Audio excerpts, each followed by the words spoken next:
하나님 말씀 우리 함께 나누겠는데요. 시편 78편 70절에서 72절 되겠습니다.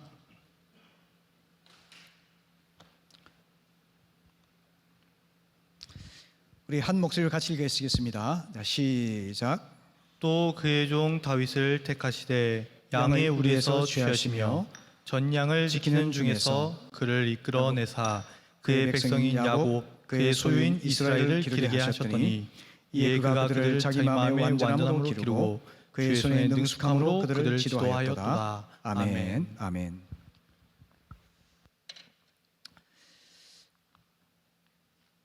오늘 이 본문 말씀을 가지고 제가 교회에서 설교를 했던 적이 있는데요. 제가 오늘 우리 청년들하고 또 고3들이 또 여러 명 참석했어요. 그들을 생각하면서 제가 특별히 이 말씀을 전해야 되겠다는 마음에 확신이 있었어요. 그래서 예전에 좀 이 부분적으로 들으셨던 분들은 한번 정리할 수 있는 그런 기회로 삼으셨으면 좋겠고, 우리 청년들과 젊은이들에게는 꼭 필요한 말씀이니까 눈을 크게 뜨고 열심히 하나님 말씀을 집중해 주시면 좋겠습니다. 여러분, 리더십만큼 중요한 것은 없습니다. 우리 가정에서도 부모가 어떤 리더십을 발휘하는가에 따라서 우리 자녀들이 건강하게 자랄 수가 있습니다. 또한 어떤 조직도 마찬가지죠. 작은 장사를 하는 가게에서부터 또 큰 기업에 이르기까지, 또 교회라든지 더 나아가서 국가와 세계 전체에 이르기까지 리더십이 사실 그 조직과 공동체의 운명을 좌우한다고 볼 수 있습니다. 그만큼 리더십이 중요하다는 거죠. 그런데 이 리더십이라고 하는 것이요, 나쁜 리더십이 있고 좋은 리더십이 있어요. 20세기를 돌아본다면 나쁜 리더십의 대표적인 사람이 2차 대전을 일으켰던 독일의 누구이죠? 히틀러입니다. 히틀러. 이 히틀러는 총통이 되어가지고서 독일 민족의 그 편견과 교만을 불질렀어요. 소위 자기들 아리안족의 그 우수성을 증명하고 자랑하기 위해서 유대인들을 600만이나 학살하는 엄청난 죄를 저질렀죠. 그리고 유럽을 침공을 했습니다. 유럽을 침공해가지고서 대부분 나라가 다 넘어갔어요. 마지막 좀 남은 것은 러시아하고, 그 다음에 점령되지 않은 나라가 어디였을까요? 퀴즈 어디였을까요? 수신자매. 모르겠어요. 오케이. 수신자매가 모르는 것도 있어요. 자, 그러면 영국에 갔다 온 우리 지연자매. 영국이야, 영국. 넘어가지 않은 나라가 영국이었어요. 그래서 히틀러의 폭격기들이 계속 런던을 그냥 초토화시킬 정도로 그냥 공격을 했죠. 폭탄을 가했던 거죠. 그럴 때 영국에서 등장했던 탁월한 지도자가 있었어요. 그 사람이 누굴까요? 똑똑한 우리 집사님, 이문희 집사님. 제가 인정해요. 저보다 IQ가 높은 사람이라 제가 인정하는 유일한 사람이에요. 우리 교회 내에서. 저도 나름대로 있는데 나보다 더 있어요.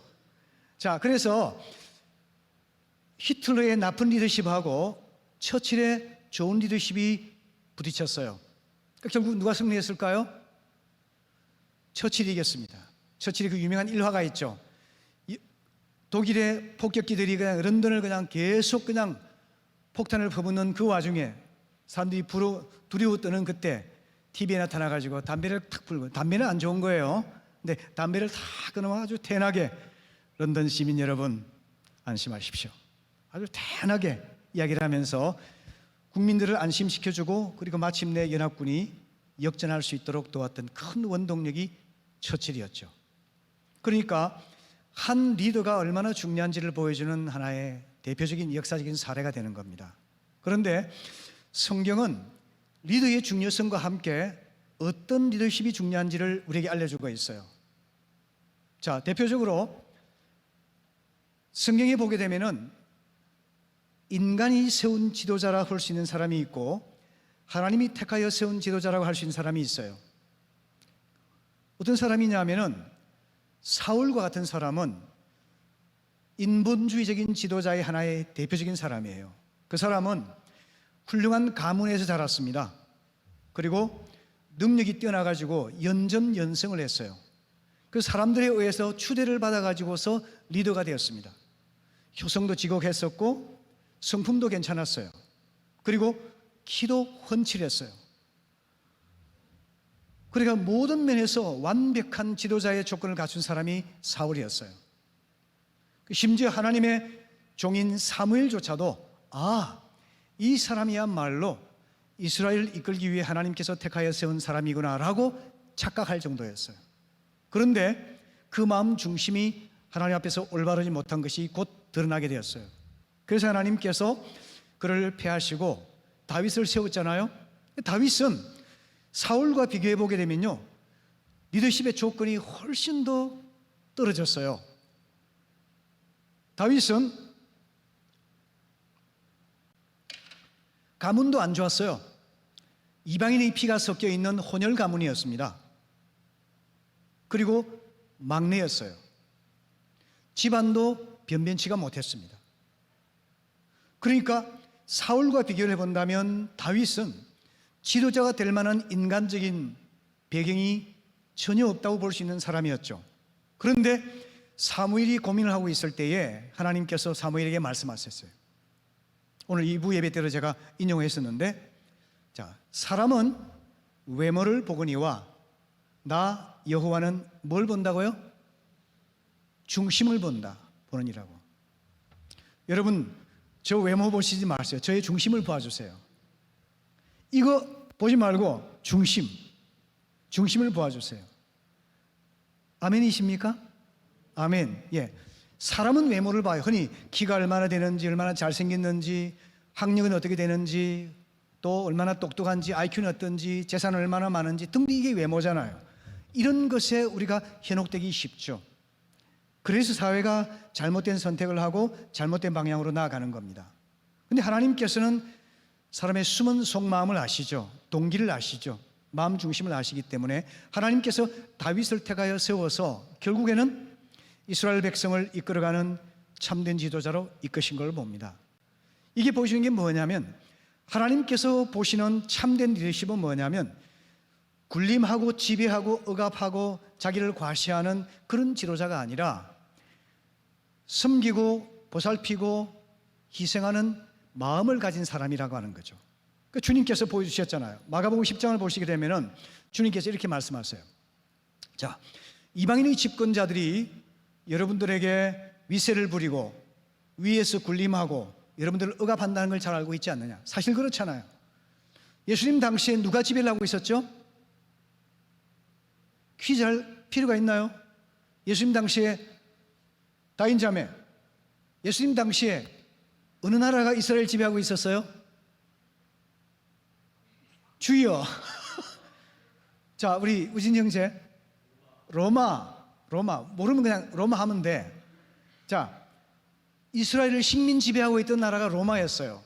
로마의 집권자들은 세계 최고의 권력을 가지고 있다 생각하기 때문에 아주 폭압적으로 대했어요. 사람들을 폭력을 행사하기도 하고 위세를 부리고 억압하고 비인격적으로 대하고 그랬단 말이죠. 그걸 알고 있는 사람들을 향해 주님께서 말씀하신 겁니다. 이방인의 집권자들이 위세를 부리고 억압을 가하고 폭력을 행사하는 걸 여러분이 잘 알고 있지 않느냐? 그러나 하나님께서 인정하시는 참된 지도자는 그렇지 않다라고 말씀하시면서 뭐라고 말씀하셨어요? 주님께서 말씀하시기를 내가 온 것은 내 생명을 바치면서 종으로 섬기기 위해서 왔노라. 마가복음 10장 45절에서 그렇게 말씀해 주셨어요. 그러니까 참된 지도력이라는 것은 뭐냐면, 하나님 보신 참된 지도력은 많은 사람을 섬기고 보살피고 희생하고 마침내 자기 목숨을 바치는 그런 마음의 자세를 가진 사람을 하나님이 기뻐하신다는 거죠. 그러면 사울에 의해서는 많은 조건을 갖추고 있기 때문에 사람에 의해 추대되잖아요. 근데 망했어요. 그런데 사람에 의해 추대된 것이 아니라 다윗은 모든 조건이 부족했지만 하나님이 택하여 세웠어요. 그래서 지도자로 그런 쓰임받을 수가 있었고, 이스라엘 천년 역사에서 가장 위대한 지도자의 모델이 된 사람이 다윗이거든요. 다윗은 직업이 뭐였습니까? 목동이었어요. 목동. 이 목동이라는 것은 뭡니까? 내게 맡겨진 양을 보살피고 섬기고 양을 위해 희생하고 심지어 양을 위해 목숨을 바치고자 하는 마음이 있는 사람인 거죠. 그게 바로 성경이 보여주고 있는 참된 리더십의 모습이라는 거죠. 그래서 성경이 말씀하는 리더십은 군림하는 리더십이 아니라 섬기는 리더십이고, 섬긴다는 것은 결국은 종의 리더십을 말하는 거죠. 그리고 종의 리더십의 핵심은 뭐냐면 목양의 리더십이라는 겁니다. 다윗이 목동으로 살았던 것처럼 오늘 본문에도 그렇게 나오잖아요. 다윗이 이렇게 말하잖아요. 제가 목자로서 양을 칠 때에 사자나 곰이 내 양을 삼키려 달려들면 제가 달려들어가서 그의 턱을 잡고 그냥 막고 양새끼를 빼내고 수임을 뽑고, 그래서 사자와 곰하고 싸웠습니다. 그렇게 말하잖아요. 그 의미는 내가 얼마나 용감한가를 드러내기 위해서가 아니라 무슨 뜻일까요? 내게 맡겨준 양 한 마리를 구하기 위해서 내가 목숨 걸었다는 거예요. 그게 다윗이 말했던 참된 목동의 리더십, 마음이라는 거죠. 이것이 목사님, 성경에서 말하는 이야기는 통할지 몰라도 이 험난하고 이 거짓되고 이와 같이 치열한 세속 사회에서 그게 통할까요? 라고 생각하는 사람들이 있어요. 그런데 여러분, 꼭 그렇지는 않습니다. 제가 우리 교인들에게 여러 번 소개했던 양치기 리더십이라는 책이 있어요. 양치기 리더십 한번 띄워주세요. 양치기 리더십, 저거는 저한테 선물 받은 분들도 여러 분 계신데, 자, 우리 청년들 중에서 혹시 이 책을 소개받거나 읽어본 사람? 우경재, 너. 이 학생들 아직 멀었을 거고. 자, 우리 준석, 너. 잘 됐네. 그러면 우리 전우사님, 너 잘 됐네. 받았어요? 받았지? 받았잖아. 그래. 읽어봤어요? 오케이, 됐어요. 훌륭한 분이에요, 우리 전사님은. 자, 안 받았고 청년들 아무도 안 잘 됐네. 그러니까 양치기 리더십이라고 하는 저 책은요, 흔히 교회에서 사용하는 그런 리더십 책이 아니에요. 저게 뭐냐면은 전형적인 경영학 서적이에요. 치열한, 경쟁이 치열하고 사느냐 죽느냐, 그래도 아주 그냥 각박한 기업 사회에서 어떤 사람이 참된 리더로 성장할 수 있는가 하는 것을 보여주는 책이에요. 저게 우리 성윤 형제 오스틴의 텍사스 대학 알죠? 오스틴 텍사스 대학의 경영학가 굉장히 유명합니다. 그 경영대학원 교수가 쓴 책이에요. 이분이 쓴 책인데 핵심 내용은 뭐냐면, 간단하게 말하면 핵심 내용은 뭐냐면, 참된 리더십은 양치기 리더십이다. 목자 리더십이다. 그리고 리더십의 핵심은 뭐냐면 기법이나 기술이 아니고 특별한 능력 이전에 마음이라는 거예요. 마음이라는 거예요. 그 뒤에 읽어볼까요? 같이 읽어봅시다. 시작. 양치기의 마음을 품으라. 리더십은 기법이나 기술 이전의 마음의 상태다. 여러분 이런 건 메모해놔야, 이런 것들은, 중요한 것들은. 흉내라도 내, 뭐 끄적끄적 적는 흉내라도 내면서. 리더십이라고 하는 것은 기법이나 기술 이전의 마음의 상태라는 거예요. 다시 말하면 성경이나 교회에서만 사용되는 영적 리더십, 그게 아니고 치열한 기업 현실에서도 사느냐 죽느냐 생존 경쟁이 치열한 이런 세속 사회에서도 참된 리더십은 뭐냐면 양치기 리더십이라는 거예요. 다른 사람을 섬기고 돌보고 보살피고 희생할 수 있는 마음을 가진 그 사람이 참된 리더로 그 조직에서 성장해 간다는 거예요. 그걸 보여준 하나의 책이 바로 이 책이에요. 그래서 아주 쉽고 재미있으니까 꼭 읽어보기 바라고, 제 사무실에 오면 제가 하나 선물할 테니까 여러분 선착순으로 달려오시길 바랍니다. 자, 그러면 여러분 오늘 본문을 보게 되면요, 양치기 리더십, 다시 말하면 목양 리더십의 하나의 모델을 잘 보여주고 있어요. 70절 한번 보시죠. 70절 같이 읽겠습니다. 시작. 그의 종 다윗을 택하시되 양의 우리에서 취하시며. 자, 보세요. 하나님이 택하셨다 그랬잖아요. 양의 우리에서 취했단 말이 무슨 말인지 기억나세요? 그거는 다윗이 자기에게 맡겨진 양들을 보살피는 그 모습을 관찰하시고 하나님이 그를 택하셨다는 거예요. 우리 마음의 태도, 우리가 양을 대하는 태도를 보시고 하나님이 그 중심을 보셨다는 거예요. 그래서 하나님께서 다윗을 택하셔가지고 어떤 사람으로 세우셨나요? 이스라엘 양이라고 하는 이스라엘 백성 전체를 돌보는 목자로 세우셨다는 거예요. 그게 바로 왕이잖아요. 지도자잖아요. 하나님께서 그렇게 그를 세우셨다는 거예요. 그리고 72절 보시면 본문에 보게 되면은 하나님께서 다윗의 리더십의 핵심 두 가지를 말씀하는 거예요. 마음의 완전함과 손의 능숙함을 이야기를 해요. 이게 리더십에 이게 발음이 잘 안 나와요. 하도 영어를 안 썼더니 영어가 안 나와요. 성준 형제, 영어가 안 나와요. 내가 지금 리더십 하려니까 발음이 안 나와요. 굳어가지고. 성경이 말하는 리더십의 핵심 두 가지를 말하는데 마음의 완전함과 손의 능숙함을 이야기하는 거예요. 자, 그럼 이걸 좀 살펴보려고 하는데요. 자, 마음의 완전함이라는 게 뭐냐면 여기 영어로 인테그리티가 나와요. 인테그리티 오브 하트로 되어 있어요. 인테그리티. 인테그리티라는 단어는요, 번역하기 어려워요. 어떤 고결함, 성실함, 순전함, 순수함 뭐 이런 뜻을 가지고 있는데 이게 뭘 말하느냐 하면은 사무엘상 17장 34절 이하의 말씀 보게 되면은요, 좀 띄워주세요. 보게 되면은 다윗이 사울에게 찾아와서 이렇게 말하는 겁니다. 저도 좀 전쟁터 보내주세요 라고 말해. 너는 어려서 안 돼. 너는 전쟁 해본 경험도 없잖아. 이렇게 말할 때 자기를 변명하는 겁니다.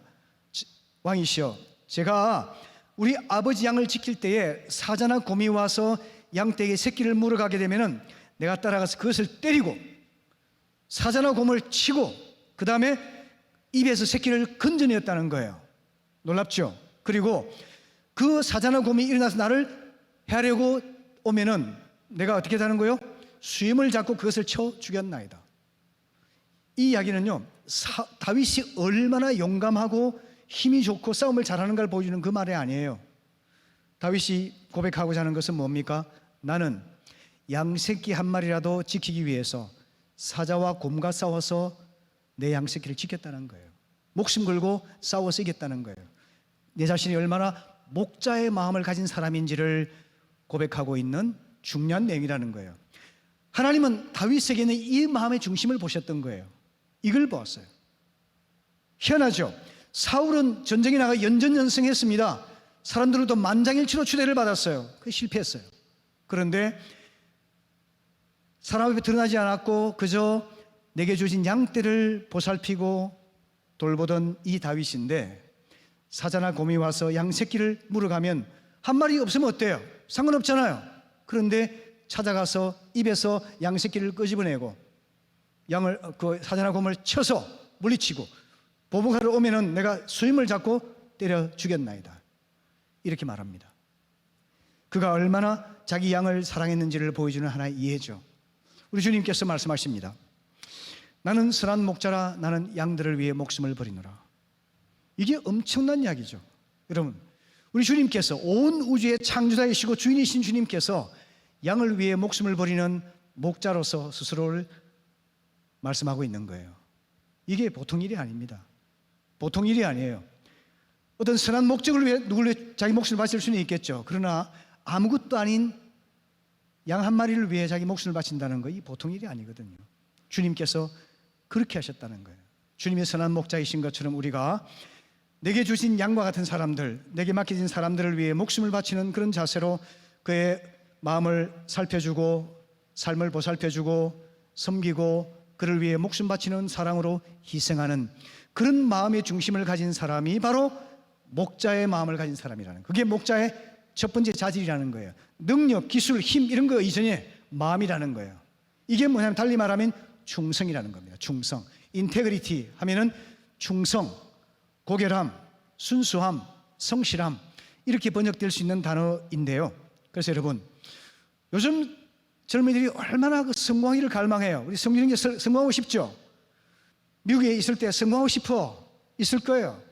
우리 또 뉴욕에 있는 우리 현우 형제도 그 마음이 가득 차 있어요. 글로벌해서 내가 막 올라가겠다 이 비전이 가득해요. 나쁘지 않습니다. 그러나 그 마음 중심에 하나님 성공이 아니라 제가 충성스러운 사람이 되게 해주십시오. 이게 중심에 있어야만 하는 거예요. 그러면 하나님이 성공도 주시는 거예요. 지위도 주시는 거예요. 부유도 주시는 겁니다. 우리가 방향을 잘못 잡으니까 안 되는 거야. Not successful, but faithful. 성공적인 사람이 되려고 하기보다는 충실한, 충성스러운 사람이 되려고 하면은 하나님이 다윗의 그 faithful한, 충성스러운 모습을 보시고 양새끼 한 마리를 위해 자기 목숨을 거는 그 마음 중심을 보시고 하나님이 그를 이스라엘의 목자를 세우셨잖아요. 그리고 그를 지켜주셨잖아요. 그런 마음의 자세를 여러분이 알고 지금 이 젊은 시절에 그걸 확고하게 이름 잡고 있으면 하나님이 여러분을 붙들고 가십니다. 그리고 세우시고 또 보호해 주시기도 할 거예요. 우리 성준형이 제가 미국에 있으면 외롭잖아요. 하나님께서 중심을 분명히 해서 하나님은 성공이 아니라 제가 faithful한, successful한 사람이 아니라 faithful한 사람이 되기 위해 제가 최선을 다하겠습니다 하면 성공도 따라오게 하시고 좋은 자매도 연결해 주실 거예요. 믿습니까? 아멘. 권사님 믿으십니까? 뽀마 못 믿는 것 같은데. 자, 그렇게 우리가 하나님 앞에서 페이스풀한 사람이 되고자 하면 하나님께서 우리의 삶을 책임져 주신다는 거죠.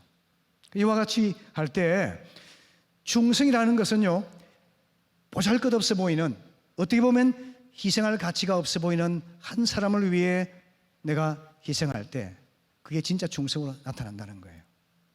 이 마음을 주님이 우리에게 찾고 계신다는 거죠. 그래서 이걸 잘 보여주는 예가 누가복음 15장 보게 되면 주님께서 비유를 들려주시잖아요. 양 100마리가 있었는데 목자가 양을 돌보다가 한 마리가 사라졌어요. 찾아보니까 한 마리가 길을 잃었거나 어디 방황하고 있어요. 그래가지고 목자가 어떻게 합니까? 선한 목자는 99마리를 기본적인 조치만 해놓고 한 마리를 찾기 위해서 온 산과 들과 골짜기를 다 뒤져가 마침내 찾아가지고 돌아왔다. 이렇게 주님께서 말씀하셨잖아요. 그런데 이게 주님께서 보여주신 하나의 목자의 마음이에요. 한 마리 없어도 상관없어요. 99마리가 있으니까. 그런데 목자는 계산하지 않는 거예요. 얼마나 내게 유익한가, 얼마나 나에게 도움이 되는가, 그거 생각하지 않고 한 마리의 생명을 소중히 생각한 거죠. 그래서 온갖 희생을 당한 겁니다. 돌아와가지고는 마을 사람들 불러모아 잔치를 했어요. 그러면 잔치 비용이 비싸요? 양새끼 한 마리가 더 비쌀까요? 잔치가 더 비싸요. 그 목자는 계산하지 않는 거예요. 물질적 가치를 따진 것이 아니라 양 한 마리의 생명을 소중하게 여기고 그렇게 해서 양 한 마리를 위해서 최선을 다해서 희생하고 결국은 찾아왔더라는 거예요. 이게 선한 목자의 마음이라는 겁니다. 그런데 이 예수님의 누가복음 15장의 말씀을 왜곡해가지고 도마복음이라는 게 있어요. 도마복음은 뭐냐면 위경이라고 합니다. 위경. 그러니까 복음의 말씀을 왜곡해가지고 아주 거짓되게 성경처럼 기록한 것이 있는데 그걸 위경이라고 그러거든요. 이 위경에 도마복음이라는 위경이 있는데 그게 뭐라고 말하냐면 이렇게 말해요. 비슷하게 말을 해요. 비슷하게 말을 하는데 자, 그 목자가 99마리를 두고 한 마리를 찾아온 것은 맞다. 그런데 이렇게 말합니다. 목자가 찾아왔던 그 한 마리는 아주 빛나고 그리고 윤택하고 그리고 잘생겼고 건강한 좋은 양이었다. 이렇게 말해요. 여러분 이것이 얼마나 심각한 의미가 있는지 한번 생각해 보세요. 목자가 그 한 마리를 위해 희생했던 그 양은 아주 털이 빛나고 이용할 가치가 있고 건강하고 아주 좋은 양이었다는 거예요. 그러니까 이 도마복음은 이렇게 말하는 겁니다. 목자가 희생했던 그 한 마리는 이용할 가치가 있었기 때문에 목자가 희생했다는 거예요. 성경의 진리를 완전히 왜곡하는 이야기죠. 이게 이단이 되는 겁니다. 그렇게. 근데 주님께서 말씀하신 것은 그런 것이 아니에요. 그 양이 어리석은 양일 수도 있고 병든 양일 수도 있고 그리고 너무 어려가지고서 목자의 인도를 잘 받지 못하는 양도 있고 성격상 제 마음대로인 양도 있어요. 근데 그 양이지만 양의 행동이라든지 양의 가치를 따지지 아니하시고 양의 생명을 소중하게 여겨서 그 양을 찾기 위해서 온갖 희생을 다 해서 마침내 찾아와 가지고는 온 동네 사람들 불러 모아 가지고 잔치를 벌였더라. 이렇게 말한 겁니다. 이게 주님께서 보여주신 목자의 참된 마음이라는 거죠. 이와 같이 인간적으로 보면 보잘것없어 보이는 한 마리 양을 위해서 자기의 목숨을 걸 수 있는 마인드를 가진 사람, 하나님은 그런 사람을 계속 지도자로 키워 사용하신다고 하는 겁니다. 자, 여러분, 그러니까 양을 생명이 아니라 상품으로 생각하게 되면요, 그 사람 목축업자예요. 목자가 아니라. 주님은 목축업자가 아니라 우리가 선한 목자의 길을 걸어가기를 기대하신다는 거예요. 우리 마음 중심에 양을 보았을 때, 또는 직장에서 사람을 보았을 때, 목사가 성도를 보았을 때 그 사람의 물질적인 가치라든지 이용할 만한 무엇 조건을 보는 것이 눈에 들어오면 그 사람은 목축업자가 되는 거예요. 그런데 그 사람의 조건이라든지 건강 상태라든지 여러 가지 떠나가지고 그 사람 속에 있는 생명을 먼저 보는 마음이 있으면 그는 선한 목자가 되는 거죠. 하나님께서 그런 마인드를 가진 사람에게 하나님 목자 일을 맡기시고, 목자 일을 잘 하게 되면 하나님께서 그를 훌륭한 지도자로 계속 키워주신다는 거죠. 여러분, 그 중동 지방에서 수천 년간 대를 이어서, 지금도 대를 이어서 목자의 일을 하고 있는 종족이 있어요. 베두인 종족이라고 있습니다. 그 베두인 종족은요, 대를 이어서 목자 일을 해요. 그런데 한 가지 원칙이 있습니다. 자, 아버지 대를 이어서 아들이 하고 아들 대를 이어서 손자가 이렇게 하게 되는데, 그런데 원칙이 있어요. 그게 뭐냐면 그 아들에게 양을 돌보자 하는 목자의 마음이 없다면 차라리 양을 다른 집에 팔아서라도 아들에게 양을 맡기지 않는다는 거예요. 대원칙이라는 겁니다. 뭘 말할까요? 그것은 양을 돌보고자 하는 마인드가 없으면 목자 일을 맡길 수 없다는 거죠. 우리 주님도 마찬가지입니다. 여러분, 앞으로 어떤 파트에서 어떤 일을 하고든지 간에 우리가 양을 돌보는 목자의 마음을 가지고 사람을 볼 때 상품 가치로 보는 것이 아니라 존재 가치로 보고서 그 사람을 보살피고 돌보고 섬기고 희생하고자 하는 그런 마인드가 우리 속에 있도록 기도하고, 주님의 본을 따라서 그 마인드를 가지고 살아가게 되면은 하나님께서 우리를 훌륭한 목자 리더십을 가진 사람으로 키워주신다는 거죠. 하나님의 외에 택함 받고 세워지게 되면은 누가 흔들 수가 없는 거죠. 하나님이 계속해서 높여주시는 겁니다. 마찬가지죠. 우리 성균형자가 예를 들어서 미국에서 회사에서 치열한 일을 하다가 때로는 경쟁자도 있고 때로는 내가 위태롭기도 하고 어렵죠. 기도하면서 하나님, 제게 더 많은 사람을 목양할 수 있는 목자의 마음을 주십시오. 기도하고 막 나를 해코지하고 힘들게 한 사람이 있다 할지라도 계속 목자의 마음으로 내가 섬기고 돌보고 희생하는 거예요. 보살피는 거예요. 그럴 때에 내가 계산하지 않았지만 하나님께서 나를 높이 세우셔가지고 더 많은 사람들을 목양할 수 있는 리더로 나를 사용하여 주신다는 겁니다. 이런 원리를 우리가 마음에 기억하게 되면은 우리가 학교에서든 가정에서든 직장에서든 교회에서든 어디에서든지 간에 목양의 리더십을 가지고서 하나님의 일에 쓰임받을 수가 있게 된다는 겁니다. 자, 두 번째는 손의 능숙함이죠. 이 손의 능숙함이라고 하는 것은 뭐냐면 목양의 기술이죠. 리더십의 실제적인 기술을 말하는 겁니다. 자, 그럼 이것을 제가 이스라엘 목자들이 양을 이끌어가는 하나의 기술이 있어요. 이것을 시편 23편에 보게 되면 이게 잘 나와 있는데요, 우리말에는 이게 뜻을 알 수가 없어요. 그런데 히브리어 원어에서 보게 되면은 목자가 양을 이끄는 기술이 어떠한 것인지를 정확하게 구분해 놨어요.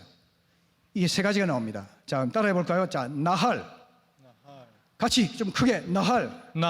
그다음에 나카. 나하그. 나할, 나카, 나하그. 다시 시작. 나할, 나카, 나하그. 자, 나할은 뭐냐면요, 시편 23편 2절에 보게 되면은 그가 나를 푸른 풀밭에 누이시고 쉴만한 물가로 인도하시는도다. 여호와는 나의 목자시니 하며 쭉 나오잖아요. 여호와께서 나를 푸른 풀밭에 누이시고 쉴만한 물가로 인도하시는도다. 목자의 리더십을 뭐라고 말하고 있냐면 나할로 쓰고 있어요. 이때 인도된 하단 이 단어가 나할이에요. 그럼 이 나할이 뭐냐면 양의 앞에서 이끌어가는 것을 말할 때 나할이라고 쓰는 거예요.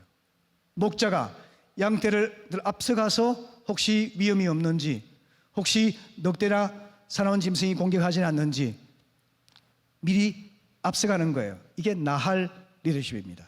두 번째는 낙하가 있는, 낙하는 뭐냐면 23편 3절에서 자기 이름을 위하여 의의 길로 인도하시는도다. 이 인도하다는 단어가 우리말은 인도이지만 히브리에서는 뭐라고요? 낙하라는 거예요. 낙하는 양의 옆에서 함께 대화를 나누면서 함께 친밀한 우정을 나누면서 함께 길을 걸어간다는 거죠.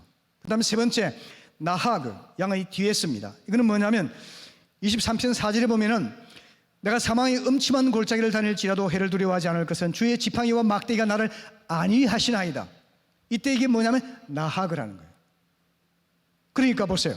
목자가 양을 실제적으로 이끌어가는 리더십의 하나의 기술이 있는데 세 가지가 있다는 거죠. 첫째 뭐죠? 양의 앞에서 뭐라 그랬죠? 나할, 양의 옆에서 나카, 양의 뒤에서 나하그. 이 세 가지 방식이 있다는 거죠. 저는 이것을 오늘 우리가 쉽게 이해할 수 있는 방식으로 제가 한번 바꿔봤어요. 자, 나할은 뭘까요? 양의 앞에 서잖아요. 모델링이라는 거예요. 모델링. 자, 따라해 봅시다. 모델링. 자, 따라해. 영어 한번 써봅시다. 같이 시작. 모델링. 다시 한번 시작. 모델링. 우리가 누군가를 이끌어간다고 할 때, 누군가를 보살핀다 할 때 사실 사람들은 리더가 살아가는 모습, 걸어가는 모습을 보고 따라와요. 그대로 따라옵니다. 우리 아이들이 걷는 모습들을 닮았어요. 말하는 습관, 태도 달랐어요. 운동하는 모습도 닮았어요. 왜? 자기도 모르게 배우게 되는 거죠. 그래서 리더십은 모델링, 앞장서서 가는 사람의 뒷모습을 보면서 배우게 된다는 거죠. 두 번째는 나카, 이것은 프렌십, 우정이죠. 우정, 친밀한 우정. 함께 거리가 너무 멀어가지고 냉담해가지고서 서로 어떤 감정이 교류가 안 되고 사귐도 없고 알지도 못하고 이런 사람 가운데서는 리더십 발휘가 안 된다는 거예요. 친밀한 우정의 관계가 필요하다는 거죠. 세 번째는 뭐냐면 나하고, 이것은 코칭이라는 거예요. 코칭. 뒤에서 다 지켜보다가 잘못된 거를 탁탁 교정해 주는 거죠. 이리 가고 저리 가라, 스탑해라, 위험하다 지시해 주는 거죠. 이게 나하고입니다. 이건 코칭이죠. 그러니까 실제적인 목양 리더십의 기술은 첫째, 나할, 뭐라고요? 앞에서, 양의 앞에서. 영어로 한번 써봅시다. 영어로 뭐라고요? 모델링. 두 번째, 나카, 양의 옆에서. 뭐라고요? 프렌십. 세 번째, 나하고, 양의 뒤에서. 뭐라고요? 코칭. 그러니까 모델링, 프렌십, 코칭. 이 세 가지 목양의 기술을 활용해서 내가 이끄는 사람들을 그와 같이 보살피는 것이 내가 목양의 리더십을 키워갈 수 있는 하나의 원리가 된다라고 이야기하는 거죠.